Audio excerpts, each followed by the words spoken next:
అదే RTV app వార్తల్ని క్షణాల్లో చదివే అవకాశం ఉంటుంది. ఒక న్యూస్ పేపర్, ఒక టెలివిజన్ ఛానల్ మీ చేతుల్లో ఎప్పుడూ ఉంటాయి. అనంతపురం క్రికెట్ గ్రౌండ్లో దులీప్ క్రికెట్ టోర్నమెంట్కి పెద్ద ఎత్తున ఇక్కడ ఏర్పాట్లు కూడా జరుగుతున్నటువంటి పరిస్థితి. ఎస్పీ కావచ్చు, కలెక్టర్ కావచ్చు, ప్రత్యేక పర్యవేక్షణ కూడా చేస్తున్నటువంటి పరిస్థితి. ఇటువంటి పరిస్థితుల్లో ఇక్కడ ఎందుకంటే స్టార్ క్రికెటర్లు వస్తున్నారు, ఒకవైపు క్రౌడ్ వస్తుంది, మరి ఒకవైపు విఐపీస్ కూడా వస్తున్నటువంటి నేపథ్యంలో మరి ఇక్కడ ఎటువంటి ఏర్పాట్లు ఉన్నాయి? మనతో పాటు Andhra cricket association general secretary Rohit Varma ఉన్నారు. ఏం చెప్తారు ఆయన మాట్లాడిన? ఏంటి సార్, అనంతపూర్లో ఈ దులీప్ క్రికెట్ నిర్వహించడం అనేది ఎలా చూస్తారు దీన్ని? చాలా మంచి ఆపర్చునిటీ అండి. I think Andhra cricket association first time ఇది హోస్ట్ చేస్తుంది. అండ్ ముఖ్యంగా అనంతపూర్కి రావడానికి కారణం ఏంటంటే ఇది వర్షాకాలం, ఆల్ ఓవర్ ఇండియా అంతలక్క వర్షాలు ఉన్నాయి. సో ఇక్కడ అన్నిటికన్నా తక్కువ వర్షాలు పడతాయనే ఛాన్సెస్ ఉన్నాయి. అండ్ అలాగే మనకి ఇనఫ్ ఇన్ఫ్రాస్ట్రక్చర్ కూడా ఉంది ఇక్కడ, గ్రౌండ్స్ కానీ ఇవన్నీ కూడా. సో అందుకే ఇక్కడికి రావడం జరిగింది. ఐ థింక్ మంచి ఆపర్చునిటీ అనంతపూర్ జనాలకు కానీ లోకల్ అందరికీ కూడా very good opportunity. Sir, especially ఇక్కడ 5 మ్యాచెస్ జరుగుతున్నాయి, ఎందుకంటే స్టార్ క్రికెటర్స్ కూడా వస్తున్నటువంటి నేపథ్యం. ఏర్పాట్లు ఎలా ఉన్నాయి సార్? ఎందుకంటే ఇక్కడ సెక్యూరిటీ పర్పస్ కావచ్చు, లేదంటే ఎస్పెషల్లీ క్రౌడ్కి సంబంధించి, విఐపీస్కి సంబంధించి ఇటువంటివన్నీ ఎలా మేనేజ్ చేస్తున్నారు?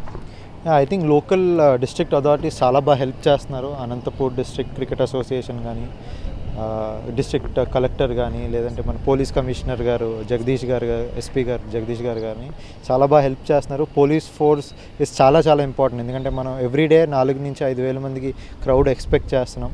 సో వాళ్ళందరినీ కూడా మేనేజ్ చేయాలంటే పోలీస్ సపోర్ట్ చాలా ఇంపార్టెంట్. వీఆర్ ఫార్చునేట్, ఎస్పీ గారు మాకు సపోర్ట్ ఇస్తున్నారు. సో బాగా జరుగుతుందని అనుకుంటున్నాను. సార్, ఇక్కడ 5 మ్యాచెస్ జరుగుతున్నాయి, ఎస్పెషల్లీ ఇప్పుడైతే మాత్రం వర్షాలు వస్తున్నాయి. ఒకవేళ ఇన్ కేస్ మ్యాచ్ టైంలో కనుక వర్షాలు వస్తే ఆల్టర్నేట్ ఏంటి? అంటే ఆల్టర్నేట్ ఏమి ఉండదండి. గ్రౌండ్కి చాలా మంచి డ్రైనేజ్ సిస్టమ్ ఉంది. మీకు వర్షం ఆగిన హార్డ్లీ ఐ థింక్ 1.5 అవర్లో మ్యాచ్ స్టార్ట్ అయిపోతుంది. మన దగ్గర ఇనఫ్ కవర్స్ ఉన్నాయి. అండ్ మన దగ్గర వాటర్ పుల్ చేసే మిషనరీ కూడా ఉంది. మనం వైజాగ్ ఇంటర్నేషనల్ స్టేడియం నుంచి ఇక్కడికి మిషనరీ కూడా పంపించాం, వాటర్ సోక్ చేయడానికి, రైనీ సీజన్ కాబట్టి.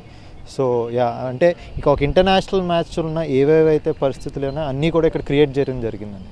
సార్, స్టార్ క్రికెటర్స్ ఎవరెవరు వస్తున్నారు సార్? అంటే మీకు ఆల్రెడీ ప్రెస్లో రిలీజ్ అయింది అది. సో మనకి సూర్యకుమార్ యాదవ్ కావచ్చు, ఇషాన్ కిషన్ కానీ, రిషబ్ పంట్ కానీ, శ్రేయస్ అయ్యర్ కానీ, వీళ్ళందరూ కూడా వస్తున్నారు ఫస్ట్ మ్యాచ్కి. కాకపోతే ఫస్ట్ మ్యాచ్ స్టార్ట్ అయిన టైంకి ఇండియా టెస్ట్ టీమ్ అనౌన్స్ చేస్తారు బంగ్లాదేశ్ సిరీస్కి అనమాట. సో ఎవరెవరైతే టెస్ట్ టీంలో ఉన్నారో వాళ్ళు ఆఫ్టర్ ఫస్ట్ మ్యాచ్ వాళ్ళు వెళ్ళిపోయి రీప్లేస్మెంట్స్ వస్తారు. సార్, ఎస్పెషల్లీ గ్రాస్ రూట్లో ఉన్నటువంటి, ఎస్పెషల్లీ అనంతపురంలో అంటే డ్రాట్ ఏరియాలో ఉన్నటువంటి గ్రాస్ లెవెల్లో ఉన్నటువంటి ప్లేయర్స్కి ఇది ఎంత మేరకు ఉపయోగపడుతుంది, ఏం చెప్తారు సార్? అదే అండి, ఇప్పుడు అనంతపూర్ లాంటి ఏరియాస్ కానీ ఏంటంటే ఇంటర్నేషనల్ క్రికెట్ మ్యాచ్ చూసే అవకాశం దొరకకపోవచ్చు. బట్ ఎవరెవరైతే ఆడుతున్నారో అందరూ ఇక్కడ ఉంటారు కాబట్టి యంగ్ జనరేషన్కి ఇన్స్పిరేషన్ అనమాట. చాలా చిన్నపిల్లలు రోజు టీవీలో చూసే వాళ్ళని మీరు లైవ్ ఫస్ట్ టైం చూస్తున్నారు కాబట్టి it will be an inspiration. ఎందుకంటే ఇప్పుడున్న ఇంటర్నేషనల్ క్రికెటర్స్ కూడా ఒకప్పుడు ఇలా ఇంటర్నేషనల్ క్రికెట్ చూసే ఆబ్వియస్గా ఇండియన్ టీంలోకి వెళ్ళి ఉంటారు. సో చాలా మంచి ఆపర్చునిటీ. సరే, యంగ్ క్రికెటర్స్కి ఏం చెప్తారు? ఐ థింక్ ఆపర్చునిటీ యూస్ చేసుకోండి. మళ్ళీ రాదు ఈ ఆపర్చునిటీ. మీరు ఫ్యూ ఫీట్ డిస్టెన్స్లో మీ స్టార్స్ని అందరినీ చూస్తారు కాబట్టి వచ్చి నేర్చుకోండి. సో వాళ్ళు ఎలా ఆడుతున్నారు ఏంటని నేర్చుకొని use it as an inspiration. Sir, climate ఎలా ఉంది సార్? ఎక్స్పెషల్ మీరు ఎందుకంటే వైజాగ్ చూసి ఉంటారు కానీ అనంతపూర్ మీరు ఆల్మోస్ట్ వచ్చి ఉండొచ్చు, కానీ మ్యాచ్ పరంగా క్లైమేట్ ఎలా ఉంది? ఈ ప్లేయర్స్ కూడా ఏమైనా ఇబ్బంది పడే అవకాశం ఉంటుందా? Okay, adjustable? లేదండి, అంటే players are used to play in all different conditions. Comparatively ఆంధ్రాలో ఇక్కడ ఉన్నది ఇప్పుడు బెస్ట్ వెదర్. మీకు విజయవాడ కానీ వైజాగ్ కానీ కంటిన్యూస్ రెయిన్స్, అక్కడ కానీ మ్యాచెస్ ఉంటే అవ్వకపోదును. So I think weather report ప్రకారం 4th నుంచి డ్రై ఉండొచ్చు అన్నారు, 3rd వరకు డ్రిజిల్ ఉండొచ్చు అన్నారు. సో ఉన్న వెదర్ కండిషన్స్ అనంతపూరే బెస్ట్ యాజ్ ఆఫ్ నో ఆంధ్రాలో. సో క్లైమేట్ పరంగా ఏ ప్రాబ్లం లేదు.